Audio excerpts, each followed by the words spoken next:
नमस्कार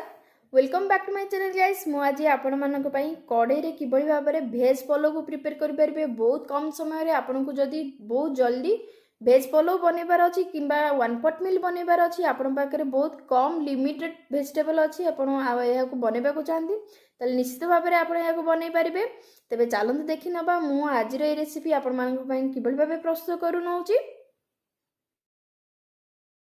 सर्वप्रथमे गोटे रेडीमेड मसला पाउडर बनवाई मुझे गोटा मसला गरम कर नौची स्टार गोलमरीच डालचीनी किछि अलैच ये सब को अल्प समय पर गरम करनेमी जहाँफल या गुंड करने को इजी हम जदि आप चाहिए ये भाव कंचार गुंड करेंगे टिके गरम होगापर या गुंड कर साइड रखी नवा। बर्तमान मु सेम कढ़ई रे किछि देसी घी को एड कर नौची स्वाद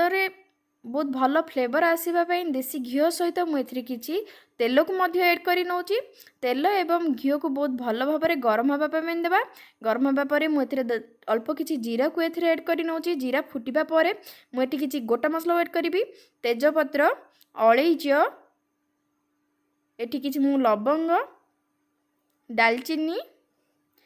आउ किसी स्टार को ऐड कर नौची यही भाव किसी गोटा मसला को ऐड करबा परे मु तेल सहित या भाजपा देवी जहाँफल फ्लेवर आसीज पुणी ए स्वाद अनुसार लंका को ऐड कर नौची पियाज को ऐड कर नौची यही भाव में पियाज को हाफ कुक होगा जाए या बहुत भल भाव कुक कर नवा मीडियम फ्लेम रे मुझे कुक कर नेबी। आपन जदि बहुत जल्दी थे आपन को जदि वन पॉट मील दरकार कि आपन पाखे कम परिबा अछि ताहले आपन एई रेसिपी को आपन बनेकी सर्व कर परिबे एवं निजे मध्ये खाई परिबे।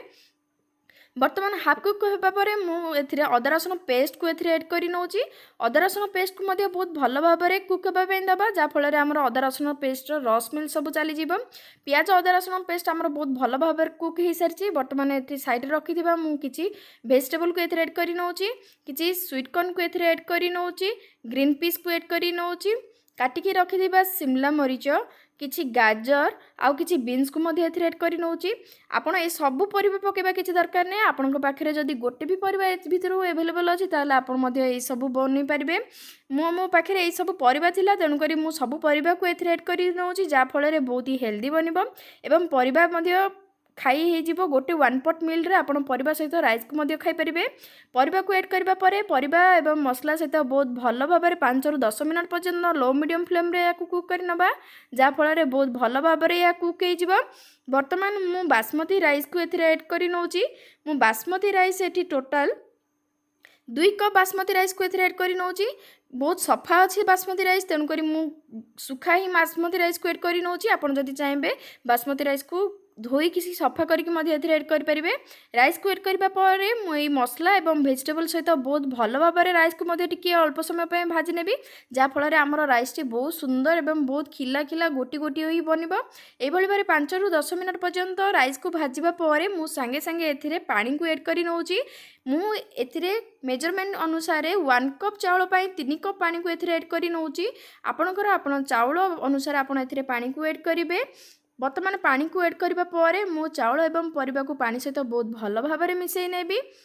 बर्तमान आमर चावल परिबा बहुत भल से मिक्स हो सारी बर्तमान एथिरे मु स्वाद अनुसार लुण को ऐड कर नौची लुण को ऐड कर नबा देखो आमर बहुत क्विक रे बनी जाउची बहुत कम समय या प्रिपेयर कर परिबे। लुण को ऐड करबा परे बहुत भल भाव में या गळे नबा एवं यार लीड को कवर करके या कुक होबा पई दबा।